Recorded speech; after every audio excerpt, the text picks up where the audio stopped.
set,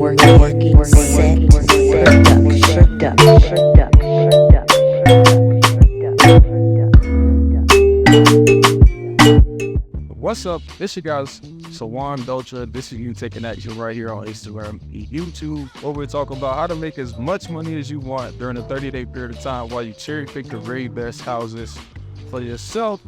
And we here in Miami actually came up here to market myself, working my brand and market my company. And I always like getting to video whenever I'm traveling like this, because it's, number one, it's inspirational for me. So I know it gotta be inspirational for you guys. So I'm thinking I share a few like mindset changes that I had to go through in order to grow myself.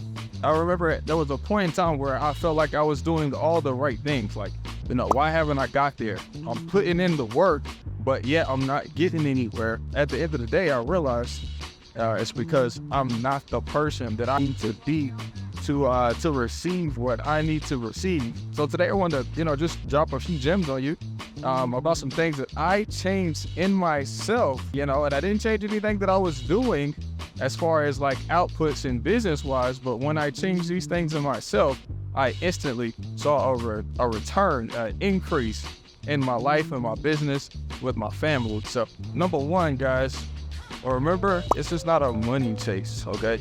You guys are not chasing money. Now, do you guys have money goals? Absolutely. At the end of the day, when you collect that money back that you're looking to collect, you still got to do it yourself.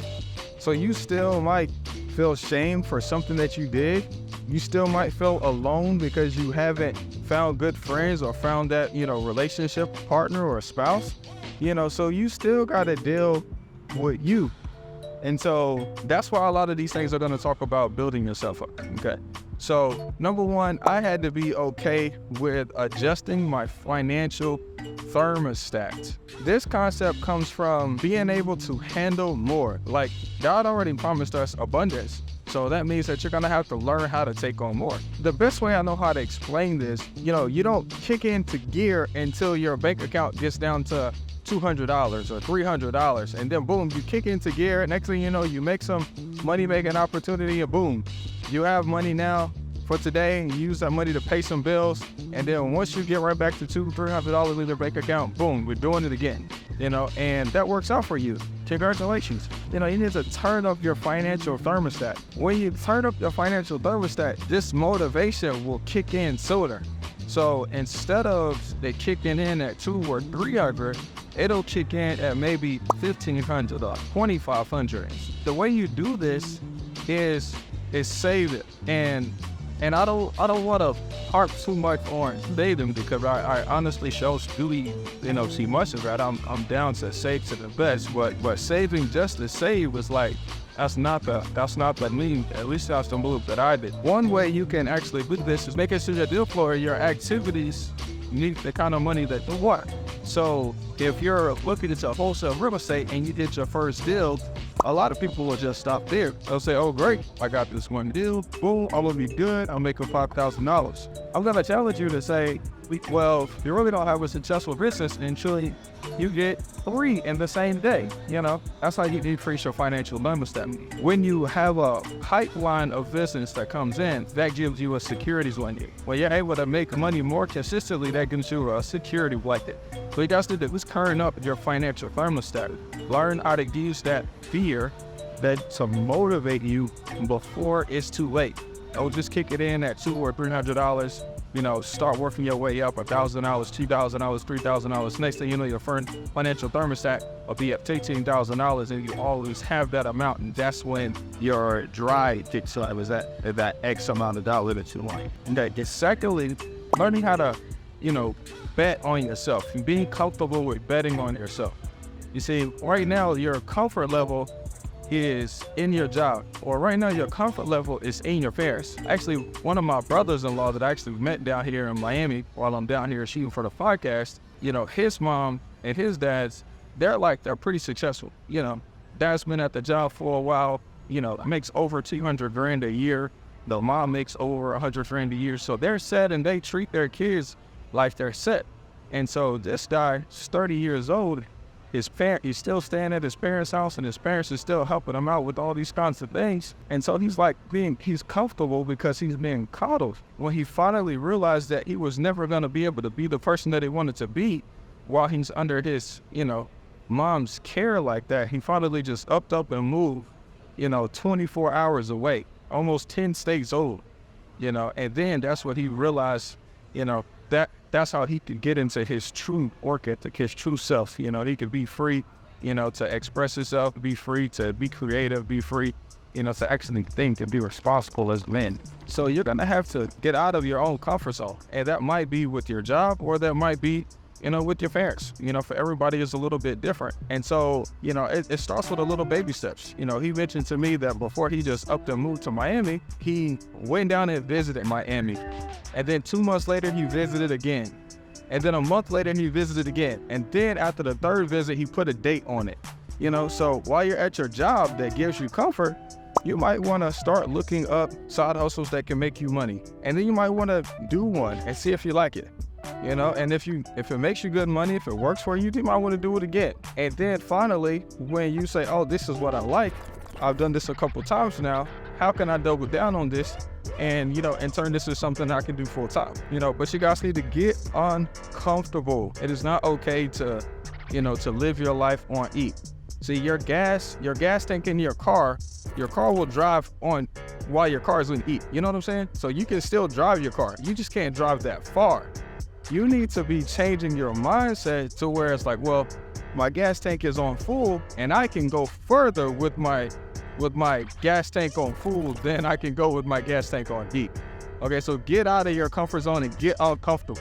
Okay, so next, if you're having a hard time increasing your, financial status, increasing your spiritual life, having better opportunities for relationships, what you need to change about your inner self is who you hang around. Okay, the people that you hang around directly affects you. Okay, and I'm gonna go back to my brother-in-law. Yesterday, he said a couple things to me that really stood out to me, and I was just like, bro, you realize those are limiting beliefs. Okay, right now I'm in like downtown Miami. Okay, actually there's a Bayside sign right here. So right now I'm at downtown Miami, and there's a certain group of class of people that live here because this is like the older part of Miami. But apparently down there somewhere, okay, 15-20 minutes down the street is Brickell. Okay, he was telling me about this joke that his friends say to each other. He said that if you find a girl that you meet in Brickell, you may as well let her go. And he said that because the women in Brickell are high class, they're high standard, they're expecting you to make a certain amount of money. Houses down there, start in the millions. Houses over here start in the 300s. And so, that's what him and his group of friends said. And I was like, bro, why would you say that to yourself? If you want a female that looks good, that's attractive, that's very wife-like, why would you tell yourself that you can't have that woman? That doesn't make any sense if that's what you want. And he started to look up. It's like, damn, you're right. If there's somebody that I want, why would I limit myself on that? But that starts with the people that you hang around. The people that you hang around will say things that program you over time. The things that they're comfortable with becomes the things that you're comfortable with. The things that they're doing, it becomes the things that you're doing, just by association. So if they ride around with no AC in their car, you have AC, right? You have AC in your car. And then your AC goes out, your friend's AC and is always been out. You'll now rationalize why it's okay that your AC is broken and that you shouldn't fix it. Because that's one thing that he said to me yesterday. He said, well, my car doesn't have no AC. I said, bro, stop playing. Your car does have AC. Your AC is broken. All you gotta do is fix it. He said, I guess I do. I said, how much does it cost? He said, man, I never went to check. And that's because the people that you hang around are not fucking challengeable. Me personally, my wife would tell me, yo, Sawan, we need to get this fucking AC fixed. My dad would tell me, yo, Sawan, bro, you cannot have your kids in this car like this with this heat like this. My homies that hang out with this is like, yo, bro, I'm swaying in here, bro. You might have to do something about this, so we don't have to drive our car. That only pops up like that if you're hanging around the right people. I hope that makes sense. Okay, just to go in a different direction. If your homeboy just made 100 bands in his business last week and he tells you about it, now you picked up a new skill that you just learned about. And you didn't have to pay for it. The only thing you had to do was have a good friend that actually had some motivation in life. And now you know about it. And because you know that it's possible, you're gonna believe that it's possible for you. And then he's gonna do it again. And then now you're gonna be like, God damn it, I gotta do this stuff. And then next time, you're gonna go out and try it and you're gonna do it. And so the way you find good, better people to hang out with is to do things like I'm doing this weekend. Randomly, my wife went out of town Thursday. Friday, I'm like, okay, great, I'm gonna clean up the house and stuff and da-da-da-da-da. And then Friday evening, I get this idea. I'm like, yo, this would be a great time to hit a podcast and go meet some new people. Saturday, I'll pull the trigger on 3 podcasts, get my flight to Miami, pack my clothes. Sunday, I'm out. You know, me coming to Miami, I get to meet a bunch of new people. I got my haircut this morning. You know, I'm meeting people at the hotel. You know, I'm walking around networking at the Bayside Mall. You know, the guys at the podcast is introducing me to new people. Now, I'm getting out of my normal circle and meeting these different people. Okay? Let me give you an example when I'm at home. At first, we didn't have our kids in private school. My wife had the idea, hey, let's do private school. And at first, I wasn't down for it because we got to pay for private school. But then I said, hey, well, let's go check it out. So we went to go check out the school, you know, and like their orientation or whatever. And then I saw the people that were there. Nice cars, you know, they kind of stood with their back straight. They talked well. I'm like, oh, it's a different crowd of people in here. Put our kids in private school, went on a field trip, networking. The best networking I ever done in my life was at a school field trip while my kids is in private school. The best networking in life. Me, as a black man, what I did growing up for fun was go roller skating. And I love roller skating. I traveled to go roller skating, and that was great network. But I noticed that wasn't really the kind of people that were doing business at the skating rink. As I'm doing business, I realized that there are certain successful people, there's a lot of successful people that do different activities than what I've normally been doing in my life. Number 1, they go hunting. Number 2, they go hiking, kayaking, and tubing. And so when I realized that, you know what I started doing? I started buying me some gun gear. My wife picked up some tubes and we went tubing. And then when we got there, I'm talking to the people that are there, not just walking with my head down. I'm saying hi to everyone. I'm starting random conversation. And when those people start talking back to me, I am ready. I'm ready to give out my phone number. I'm ready to get a selfie together. I'm ready to present myself as valuable to them, you know? And that's how you change your circle of friends. It's getting in a new circle and being open relationships, doing different things, getting outside of your box, and becoming the best you possibly. And lastly, leave your home, okay? Leave your state. Travel. Go do something fun. Get out here and explore. What I've noticed is that when you put yourself in a different state, in a different country, when you come in contact with different cultures and you hear people speak to you in Spanish, you know, that kind of stuff brings about a different emotion in you. You know, when people speak to me in Spanish here in Miami or when we're in Texas, that joint is attractive and it makes me feel different than I ever felt in North Carolina. But then it also makes me think like, dang, I gotta learn Spanish. So when I'm here in these different places, I'm learning Spanish. I'm asking them these different things and it stimulates my mind. And then it makes me think, you know, something creative like, wow, I need a seller website simply for Spanish.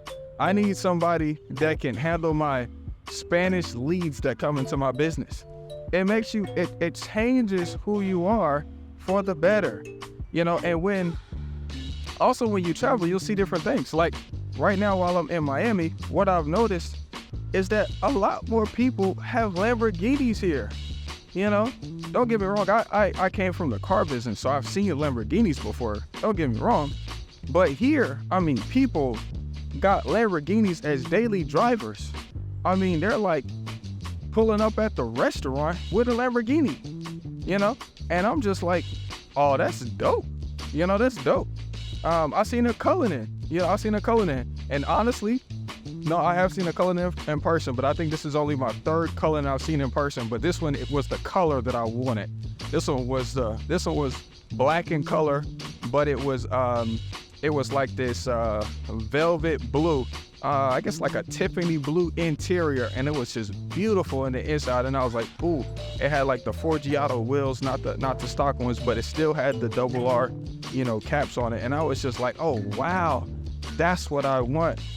And so many people are stuck in their, you know, community. They're stuck in their city that they grew up in, and they only know what they know because they've never exposed themselves to that. You know, a lot of people will say, well, I don't want this or I don't want that. Well, how do you know? You never even seen it before. You know, how do you know you don't want to, you know, wear designer clothes? You know, if you've never went to a mall that had Louis Vuitton or Armani or whatever that you know, haven't bought before, how do you know you don't like it? If you've never touched the fabric, if you've never felt it on your body, how do you know you don't like that particular outfit? You gotta try it. You gotta try it out. So I never really thought that I wanted to go out into the deep ocean before, until I actually jumped on a yacht mastermind. So I went on a yacht mastermind, and a part of the yacht, I didn't know this, but a part of the mastermind is when we got out in the water in the ocean. It wasn't too far out there, but we was a good ways out there, okay?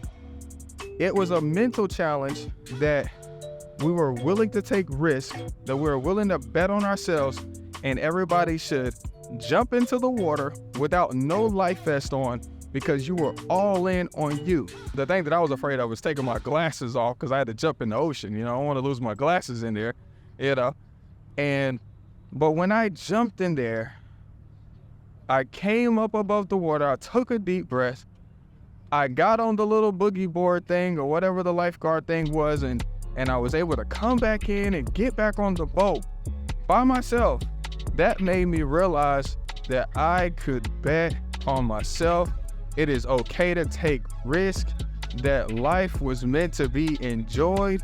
I don't have to live in a box, and you can do the same thing for yourself. Check this out. I don't even know if you guys can see how beautiful this is.